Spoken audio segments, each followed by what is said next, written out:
ಸಾಮಾಜಿಕ ನ್ಯಾಯಕ್ಕಾಗಿ ಪರಿಶಿಷ್ಟ ಜಾತಿಗಳ ಮೀಸಲಾತಿ ಜೊತೆ ಇನ್ನೂ ಒಳ ಮೀಸಲಾತಿ ಕೊಡಿ ಎಂದು ಒತ್ತಾಯ. ಚಳ್ಳಕೆರೆ ನಗರದ ಪ್ರವಾಸಿ ಮಂದಿರದಲ್ಲಿ ಆಯೋಜಿಸಿದ್ದ ಸಾಮಾಜಿಕ ನ್ಯಾಯಕ್ಕಾಗಿ ಪರಿಶಿಷ್ಟ ಜಾತಿಗಳ ಒಳ ಮೀಸಲಾತಿಯ ಜಿಲ್ಲಾ ಸಂಚಾಲಕ ಮಾರಪ್ಪ ಪತ್ರಿಕಾಗೋಷ್ಠಿ ಕರೆದು ಮಾತನಾಡಿದರು. ಸದಾಶಿವ ಆಯೋಗದ ಹಿನ್ನೆಲೆ ಪರಿಶಿಷ್ಟ ಜಾತಿಗಳ ಒಳ ಮೀಸಲಾತಿ ಸುಪ್ರೀಂ ಕೋರ್ಟ್ನಲ್ಲಿ ಮೀಸಲಾತಿ ಜಾರಿಯಾಗಿತ್ತು. ಈ ಹಿನ್ನೆಲೆ ಅನುಕರಣಿಸಿ ಆದೇಶ ಕೂಡ ಹೊರಡಿಸಿತ್ತು. ಆದರೆ ನಮ್ಮನ್ನಾಳುವ ಸರ್ಕಾರಗಳು ಪರಿಶಿಷ್ಟ ಜಾತಿಗಳ ಸುಮಾರು 101 ಜಾತಿ ಪಟ್ಟಿಯಲ್ಲಿವೆ. ಒಳ ಮೀಸಲಾತಿ ಜಾರಿಯಾದರೂ ಕೂಡ ಆಡಳಿತ ಮಾಡುವ ಸರ್ಕಾರಗಳು ನಮಗೆ ಒಳ ಮೀಸಲಾತಿ ಜೊತೆಗೆ ಇನ್ನೂ ಹಿಂದುಳಿದ ವರ್ಗದ ಪರಿಶಿಷ್ಟ ಜಾತಿಗಳಲ್ಲಿ ಒಂದಾದ ಕಸಗುಡಿಸುವವರು, ಮಲ ಎತ್ತುವವರು, ಪೌರ ಕಾರ್ಮಿಕರು, ಗ್ರಾಮಾಂತರದ ಅಸ್ಪೃಶ್ಯತೆಗೆ ಒಳಗಾಗಿರುವ ಅನೇಕ ಸಮುದಾಯಗಳು ಬೀದಿ ಪಾಲಾಗುತ್ತಿದ್ದಾರೆ. ಈ ಹಿನ್ನೆಲೆ ಒಳ ಮೀಸಲಾತಿ ಜೊತೆ ಇನ್ನೊಂದು ಒಳ ಮೀಸಲಾತಿ ಕೊಡಿ ಎಂದು ಆಡಳಿತ ಪಕ್ಷಕ್ಕೆ ಮನವಿ ಕೊಟ್ಟರೂ ಸಹ ಮೀಸಲಾತಿ ಜಾರಿಗೆ ಕೊಡದಿರುವುದು ಖಂಡನೀಯ ಎಂದು ತಿಳಿಸಿದರು. ಇನ್ನು ಈ ಸಂದರ್ಭದಲ್ಲಿ ಸಿಕೆ ಮಹೇಶ್, ವೆಂಕಟೇಶ್, ಚಿಕ್ಕಣ್ಣ, ಡಾಕ್ಟರ್ ದಯಾನಂದ್ ಸೇರಿದಂತೆ ಅನೇಕರು ಇದ್ದರು. ವರದಿ ಮೌನೇಶ್ ಆಚಾರ್, ಚಳ್ಳಕೆರೆ.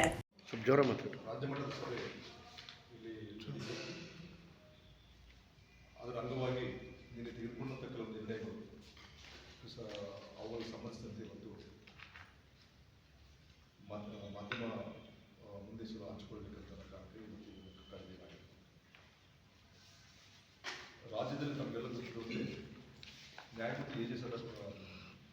ನಾಗಮೋಹನ್ ದಾಸ್ ಸಮಿತಿಯನ್ನು ಆಯಿತು. ಅದು 5 ಮೇ 2025ರಿಂದ 6 ಜುಲೈ 2025 ಸರಿ ಸುಮಾರು 2 ತಿಂಗಳು ಸಮಯವನ್ನು ಸಮೀಕ್ಷೆಗೆ ಅದು ತೆಗೆದುಕೊಂಡಿದೆ. ಮತ್ತು ಅದರಲ್ಲಿ ಸಮೀಕ್ಷೆ 100% ಆಗಿಲ್ಲ ಅಂತ ಒಂದು ಸತ್ಯ. ಸಂಪೂರ್ಣ ಕರ್ನಾಟಕ ಸೇರಿದರೆ 91%. ಮತ್ತು ಬೆಂಗಳೂರು ಎಸ್ಪೆಷಲಿ BBMP ಸೇರಿದರೆ BBMPಯಲ್ಲಿ 58% ಆಗಿದೆ. ಅಂದರೆ ಕಡಿಮೆ ಆಗಿದೆ ಅಂತ. ಬೆಂಗಳೂರಿನಲ್ಲಿ ಸುಮಾರು 16 ಲಕ್ಷ ಬರಬೇಕಂತನದಿತ್ತು, ಅಂಥದ್ದು ಅಲ್ಲಿ 6,88,000 ಬಂದಿದೆ. 50%, 52% ಆಗಿದೆ. ಇದರ ಮಧ್ಯದಲ್ಲಿ ಅವರು ಇದೇ ತಿಂಗಳ ಒಳಗಡೆ 30-31ಕ್ಕೆ ಅವರು ತಮ್ಮ ಶಿಫಾರಸುಗಳನ್ನು ಸರ್ಕಾರಕ್ಕೆ ಸಲ್ಲಿಸೋದಿದ್ದಾರೆ. ಸರ್ಕಾರಕ್ಕೆ ಶಿಫಾರಸುಗಳನ್ನು ಸಲ್ಲಿಸತಕ್ಕಂಥ ಸಂದರ್ಭದಲ್ಲಿ ಪರಿಶಿಷ್ಟ ಜಾತಿಗಳಲ್ಲಿ ಅತ್ಯಂತ ಹಿಂದುಳಿದಂಥ ಮತ್ತು ಹೆಚ್ಚಿನ ಜನಸಂಖ್ಯೆಗಳಂಥ ರಾಜಕೀಯವಾಗಿ ಶೋಷಣೆಗೊಳಗಾದಂಥ ಮಾದಿಗ ಸಮುದಾಯಕ್ಕೆ ಸಂಬಂಧಪಟ್ಟಂಥ ಕೆಲವು ವಿಷಯಗಳನ್ನು ಅವರು ತಮ್ಮ ಶಿಫಾರಸುಗಳಲ್ಲಿ ಅಳವಡಿಸಿಕೊಳ್ಳಬೇಕಂತ ನಾವು ತೀರ್ಮಾನ ಮಾಡಿದ್ವಿ. ಆ ತೀರ್ಮಾನಗಳ ಬಗ್ಗೆ ಸ್ವಲ್ಪ ನಾವು ಬ್ರೀಫ್ ಆಗಿ ನನಗೆ ಹೇಳ್ತೇವೆ.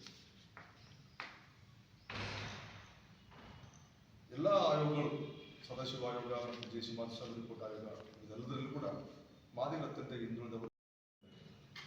ಬಹುಶಃ ಅದೇ ಥರ ಇಲ್ಲಿ ಕೂಡ ಬರುತ್ತೆ. ಹೆಚ್ಚಿಗೆ ದಲಿತರು ಬರ್ತಾವೆ, 6 ಬರ್ಬೋದು, 7 ಬರ್ಬೋದು, ಸಂಖ್ಯೆ ನಮ್ಗೆ ಗೊತ್ತಿಲ್ಲ.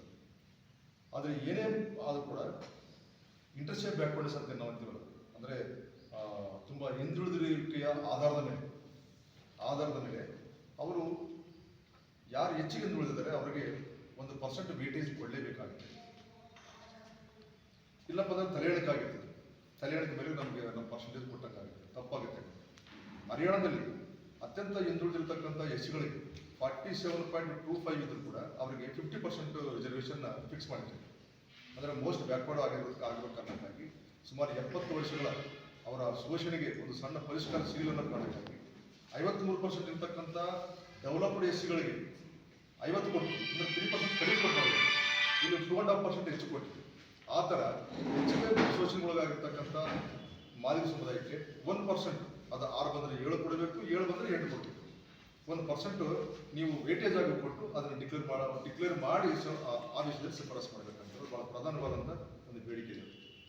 ಆಮೇಲೆ ಬೆಂಗಳೂರಿಗೆ ಸಂಬಂಧಪಟ್ಟಂಥದ್ದು ಅಲ್ಲಿ AK ಮತ್ತು ಆದಿ ಕರ್ನಾಟಕ, ಆದಿ ದ್ರಾವಿಡ, ಆದಿ ಆಂಧ್ರಕ್ಕೆ ಸಂಬಂಧಪಟ್ಟಂಥ ವಿಷಯದಲ್ಲಿ ಭಾಳ ಕಡಿಮೆ ಸಂಖ್ಯೆಯಲ್ಲಿ ಸಮೀಕ್ಷೆಗೆ ದಾಖಲಾಗಿದೆ. ಮತ್ತು ರಾಜ್ಯ ಮಟ್ಟದಲ್ಲಿ ಆದಿ ಕರ್ನಾಟಕ, ಆದಿ ದ್ರಾವಿಡ, ಆದಿ ಆಂಧ್ರ ಪದಗಳ ಬದಲಾಗಿ ಮೂಲ ಜಾತಿಯನ್ನು ಭರಿಸಬೇಕಂತ ಸಮೀಕ್ಷೆಯಲ್ಲಿ ಹೇಳಿದ್ರು ಕೂಡ ಸುಮಾರು 8 ಲಕ್ಷ ಆದಿ ಕರ್ನಾಟಕ ಅಂತಲೇ ಭರಿಸ್ಕೊಂಡಿದ್ದಾರೆ. ಆ 8 ಲಕ್ಷ ಆದಿ ಕರ್ನಾಟಕ ಅಂತ ಬಳಸ್ಕೊಳ್ಳಿಕ್ಕೆ ಕಾರಣ ಆಯೋಗನೇ ಕಾರಣ ಆಗಿದೆ. ಯಾಕಂತಂದ್ರೆ ಒಂದ್ ವೇಳೆ ಯಾರಾದರೂ ತಮ್ಮ ಕ್ಯಾಸ್ಟ್ ಅನ್ನು ಹೇಳ್ಕೊಳ್ಳೋಕ್ಕಾಗದೇ ಇದ್ರೆ ಅವ್ರು ಅದರಲ್ಲಿ ಮುಂದುವರಿಲಿ ಬಿಡಿ ಅಂತ ಅವ್ರು ಹೇಳಿದಂತ ಒಂದು ಸಣ್ಣ ಒಂದು ಕಾಲಮ್ ಇದೆ. ಆ ಕಾಲಮ್ ಆಗ ಬಂದಿರೋದ್ರಿಂದ